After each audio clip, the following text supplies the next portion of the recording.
Maybe, Louisa admitted, but let it be my ambition and not my fear that seals my fate. The Familiar is a historical fantasy novel set in late 16th century Madrid, Spain.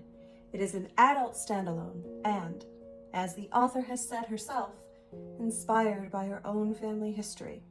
Historical fantasy fiction is always a fascinating genre to me. I only know surface level details of what it was like during the Golden Age of Spain, at the height of the Spanish Inquisition. But I know enough to realize the fine line Louisa was walking as she let her ambitions and wants drive her actions.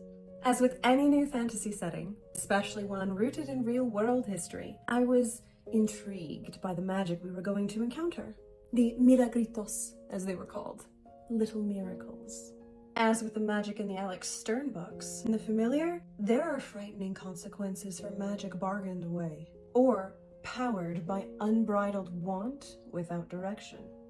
This all wrapped up in a time when the church was on high alert against any and all forms of witchcraft, heresy, and dissemination of anything but their teachings, made every moment of magic shadowed with uncertainty.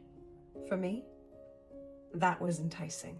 It kept me wanting to read more, to find out how far Louisa's ambitions would take her, and who might be there for her when things finally came to a head. Of course, there is the romance side of the story. Santango is yet another tall, cloaked in shadows, mysterious figure with a tragic backstory. This seems to be a favorite trope of the main male characters in Leigh's novels, and if I'm being honest, I love it. But back to the romance. To me, it was clear there was something between Louisa and Santango from the start. And though their relationship developed and progressed as Louisa sought out more for her life than what she had, I found her a very practical and level-headed romantic heroine. That's why the ending surprised me in a delightful and cathartic way. I won't say anything more than that because spoilers! But suffice to say that a change of scene really can make a change in fortune.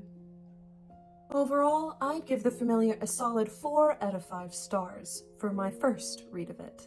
Of course, if or when I choose to reread it at a future date, I reserve the right to change my mind on this reading. But for now, it goes on my summer recommended reading list. And if you haven't read it, maybe you should.